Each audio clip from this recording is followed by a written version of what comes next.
Jenny, struggling to land a job? Create an effective resume that gets you hired. What we're doing today is build a foundation that would make your life a lot easier.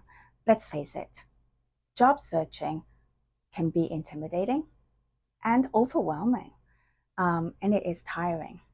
I've seen people giving up thinking that they can't find work, when in fact, it has nothing to do with them. It has nothing to do with their talents or skills.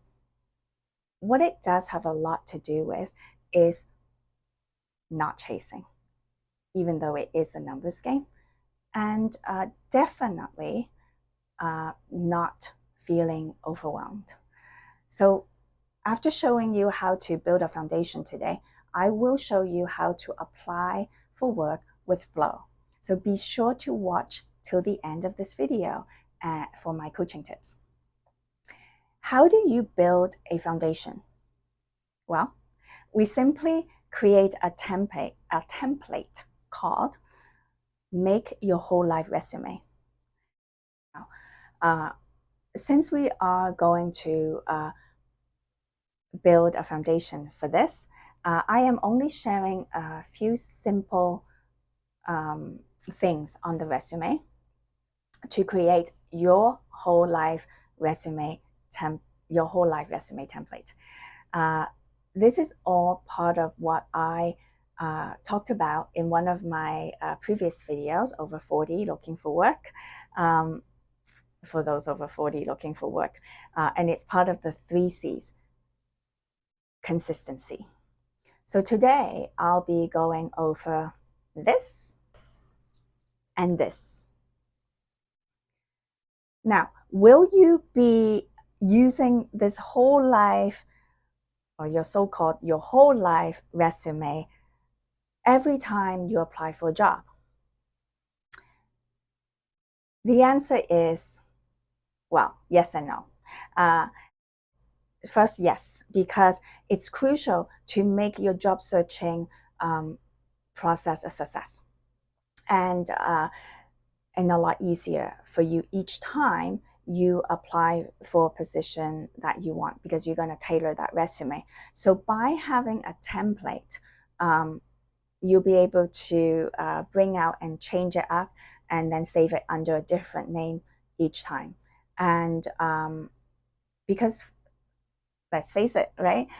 Months from now, or a year from now, or 2 years from now, you may be needing to apply for a different position, maybe applying for a promotion within the same company, and they're going to ask you to update your resume. So then it needs to be changed up, and which means that if you do get hired, you will want to update your resume.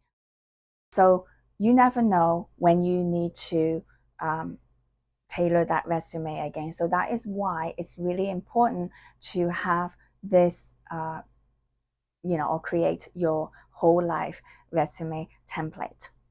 And then once you apply for a new position, or tailoring that to the position you're applying for, you will want to save it under a different name. So you might even have a folder for that organization you're applying to, and save it under the name of the position you're applying for. So then it's easy to track as well, and it just makes your whole life a lot easier each time you apply for a new job, and you'll have a different position name or different organization folder, right? So they don't get mixed up.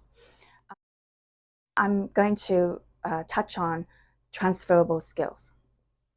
Your resume is about being relevant to the position you're applying for. Your talents and skills, again, are important, and if they have been put to use, you have now gained the work experience, and each work experience counts. So each work experience has transferable skills that could be useful to the position you are applying for, which is now relevant. So each time you apply for a job, you will be tailoring your resume to that position.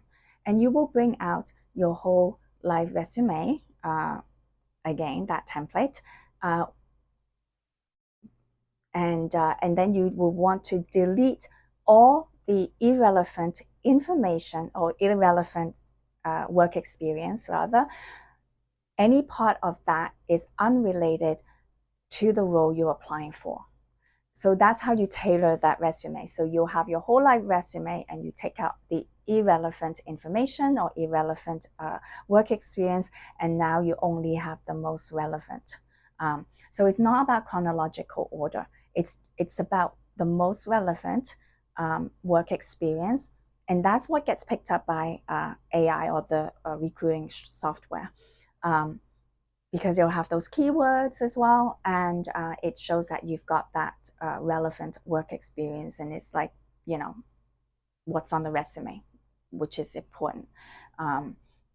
Chronological order, how you've done things, don't work because they may not be relevant if you've had different work types of jobs in between.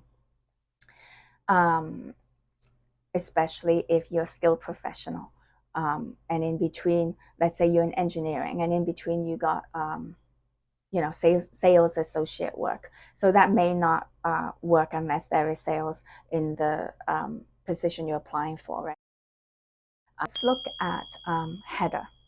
Header is important because it shows consistency, as it will look the same on all pages. And when I mean all pages, I'm talking about, like, if your resume is 2 pages, but then I recommend double-sided, so you have only one sheet.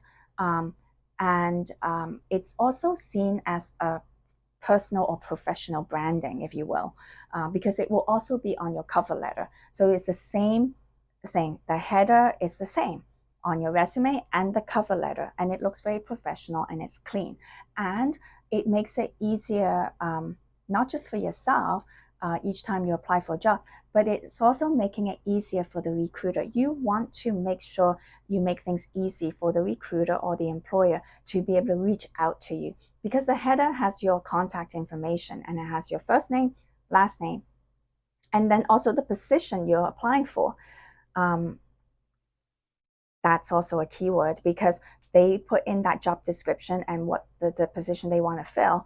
And so it will show that, this resume, because let's face it, the company may have multiple positions that they want to fill. And so this resume particularly is naming that position. And so it's really easy for the recruiter to know who they are going to be interviewing if your resume does get picked, and invite to come for an interview. So you don't want the recruiter, while the recruiter or employer is excited to see your resume, and I'm now they're curious to know more about you, and then while they're excited, and then they can't find your contact information and they have to look for it, then it ruins things, right? So while they're excited and they want to reach out to you, they want to do it quickly, they have your contact information. So it is so important to make sure your email address is spelled correctly, because I've seen that it wasn't, and then I had a hard time. The email becomes, the message is undeliverable, and that can be really annoying. I've also make phone calls where the digits on this number was like switched. Then you wonder why no one has reached out to you and why you haven't gotten that job. It could sometimes be something as small as your phone number not being correct. And so what I had to do was, to look for the applicant's information to make sure that is correct, is to go back into my system and see, oh, wait, some organizations are good because they have their own system where you actually fill out, and a lot of colleges have that too, universities, especially if you've applied to any university.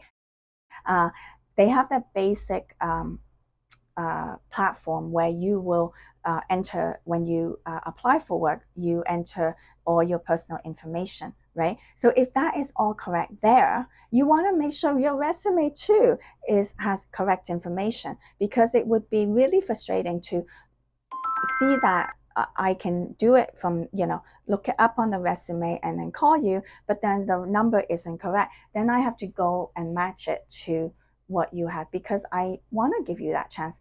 But how often, and you'll be surprised, so because of that, it's so frustrating, and the employer or the recruiters don't have time. They may not be so lenient or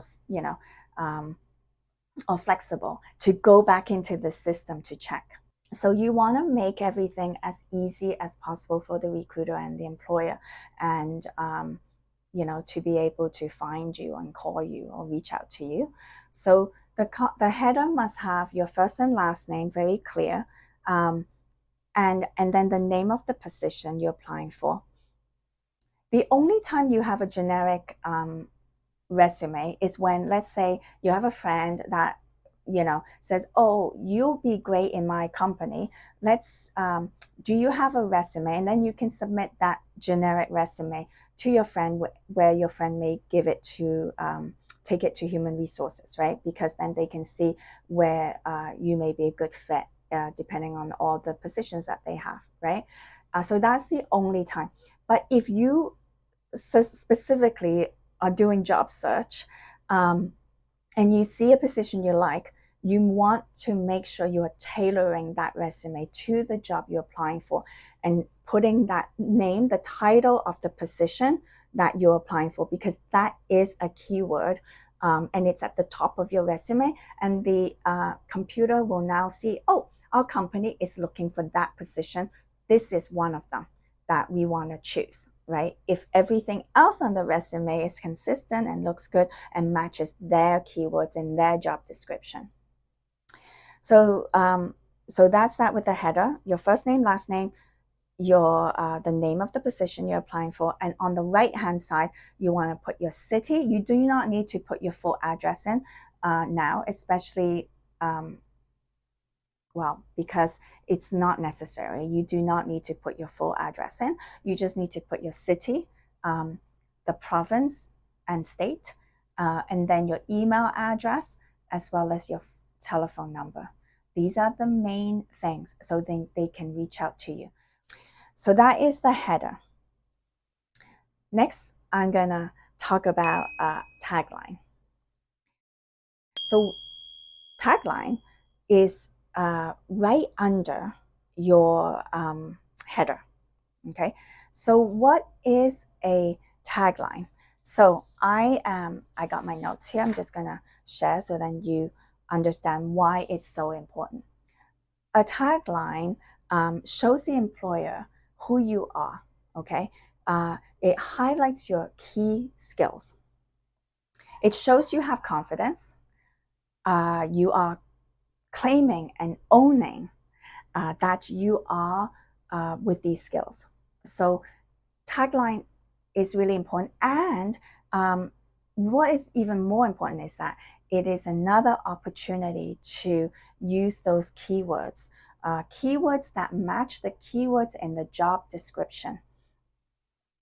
So you really, really want to focus, and when you're doing your job search, look at the job description. Look at what is required of you to do. What are the main skills that are required for this position that you're applying for? Because it's all how your resume will get picked by the employer's recruiting software. It's all the keywords. Now, remember, AI is being used everywhere. It's important to know how to use AI. And I will emphasize again right now, your resume will not get picked if the recruiting software picks up any AI patterns. So I'm seeing a lot of people just plugging in their resume into ChatGPT and allowing ChatGPT to write your resume. It's not going to work. They won't get picked because the software is picking up AI patterns. It's like AI picking up AI patterns. So it knows it's not unique and it has no personality. That is why you want your resume to stand out. You want to show your personality. You want to or the employer recruiter wants to see uniqueness in this resume that they are reading.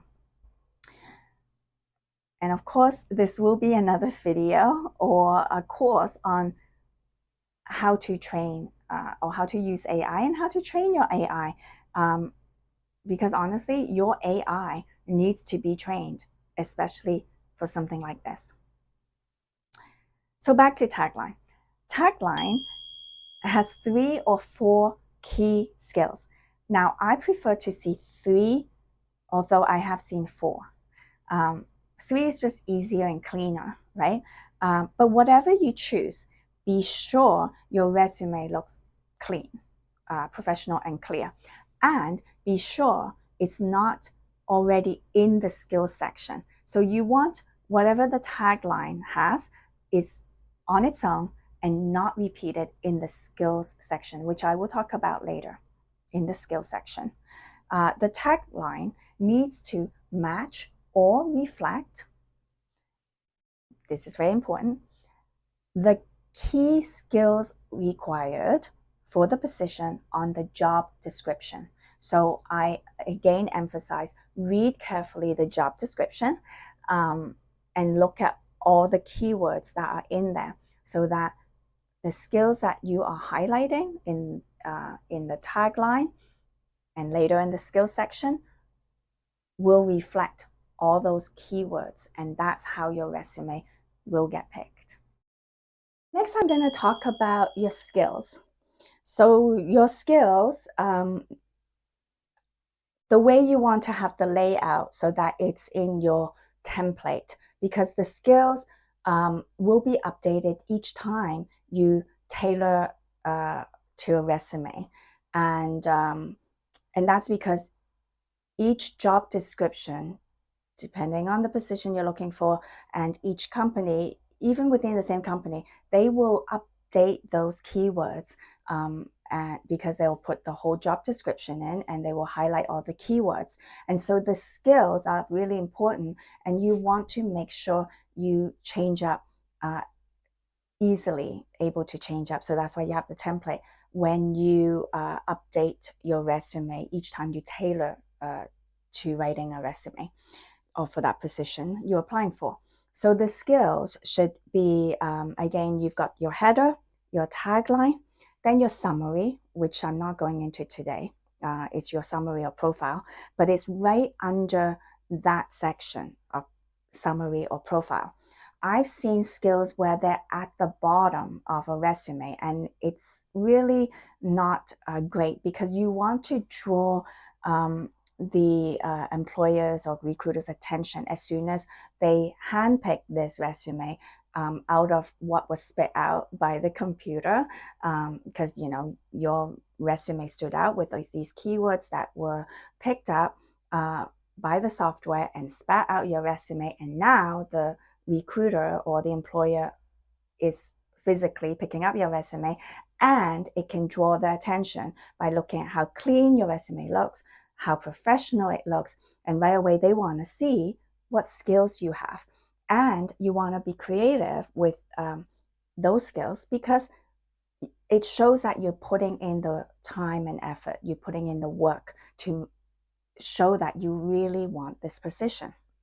And so the skills should be in bullet forms, very clean, nice and short with each bullet point.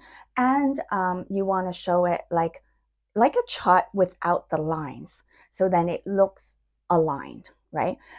If you have a lot of bullet points, I recommend, 3 columns or 2 columns. But if you have 3, and then you have fewer rows, and fewer rows will then give you more space for writing your work experience, relevant work experience later on. So that's why the skills is also very important when you put them out, because they have to look good and they have to look clean.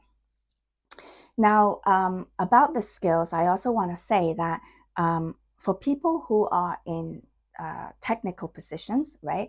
And sometimes you'll see in the job positions, they really care about these technical skills, and they will show you what they want, right?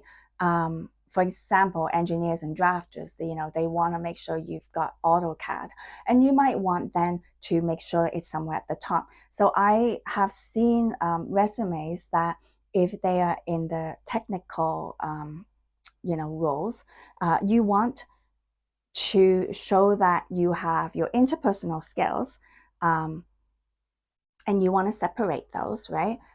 Those kind of skills versus your technical skills. So you can have two sections on that, right? Depending again on the job description, you'll know what is important. If it's highlighting that at the very top, you want to match that to show the company that you have read that whole job description, and you know what is the most important for them, and so your resume can totally match that. So you can have two separate skill sections at the top, one for technical skills and one for interpersonal skills, or you can call it core competency as well, right? So that's about skills. But make the skills fun. Make it fun to write. When you make it creative and fun, the person reading it, the recruiter or the employer, it makes it fun for them to read it. And they also know that you put in the work, that it's engaging, and that you enjoyed this process, right? And it's not a grind. It's not a chore. That's where the flow is, right? So I'm going to give you some examples, right? If let's say you're a teacher, you can say, creative facilitator and engaging trainer. So for those people going into training and development, or maybe teaching, something like that. Team player, what kind of team player are you? You can be a proactive team player. So make sure it's all consistent. If they're all nouns, make sure they are all nouns. So there is no inconsistency with the grammar. Okay. This could be in the tagline, or it could be under the skills, but make sure whatever you have in the skills is not repeated in the tagline, or vice versa. So I just one of each, only one in the tagline, and then one in the skills, but not making sure they're not the same. Okay, so if you have, let's say, impactful recruiter in the tagline, do not put that in the skills, so it's not repeated. Put something else, right? You want to show that you have diversity, right? You can say expert cross-cultural competence. So this is just elevating the experience of the skills set a little bit more. It's not just something you just want to write because they want it, right? Efficiency and adaptability. This is so important, to have adaptability in your work, right? It shows you want to learn, and that you are easily able to be trained, even though you have all the knowledge already, but you can still learn and be trained and be curious. So, high efficiency and adaptability, these are a little bit more elevated, right?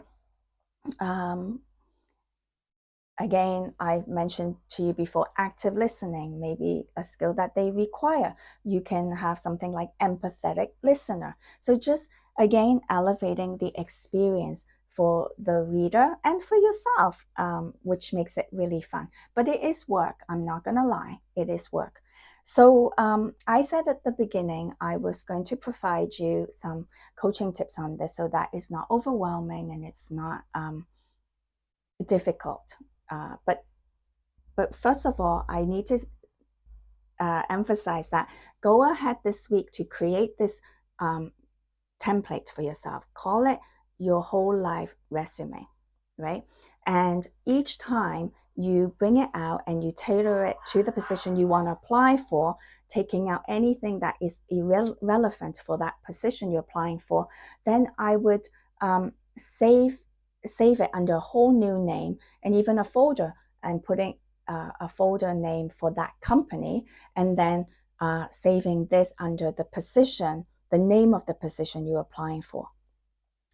This way is easy to track, and but mainly and most importantly is for you to, or making it easier for you to write a resume or tailor, to writing that resume each time. How to apply flow is create a time or set a time.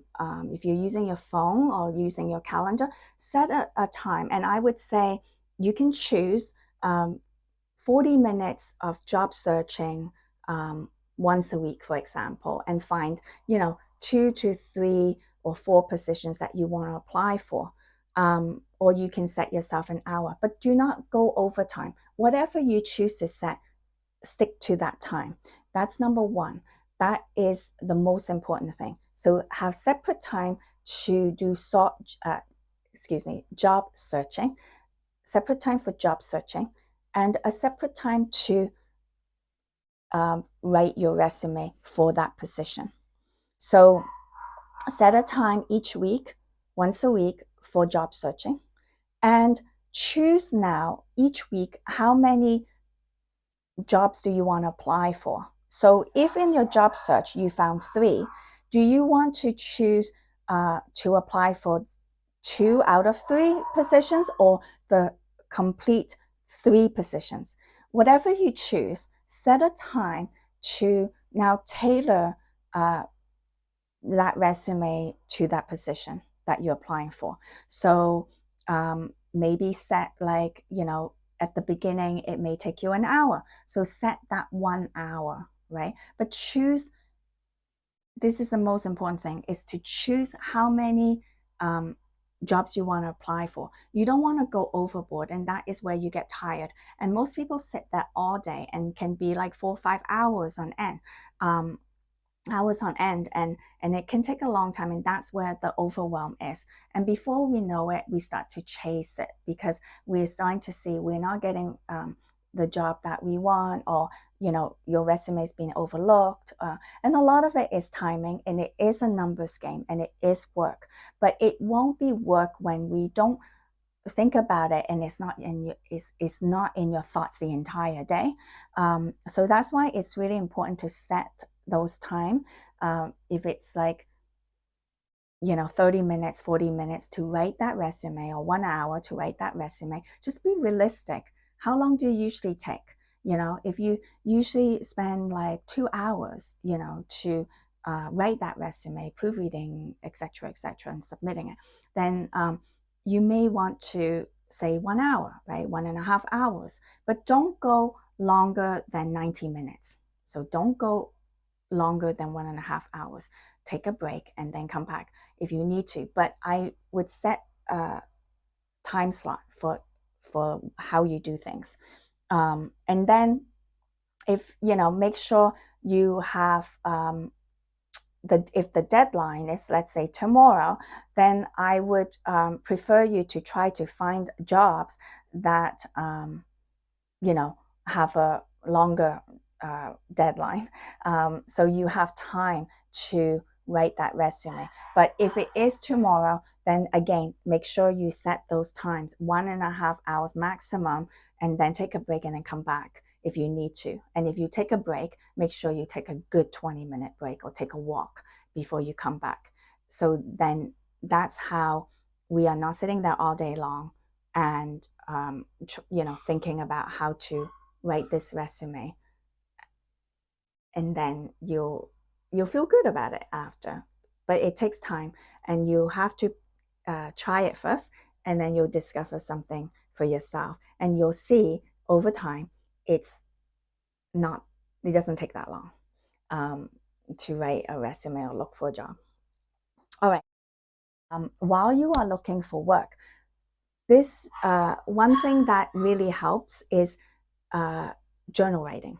So journal writing is where you can write what you're grateful for, choosing 1 or 2 things that you're grateful for each day.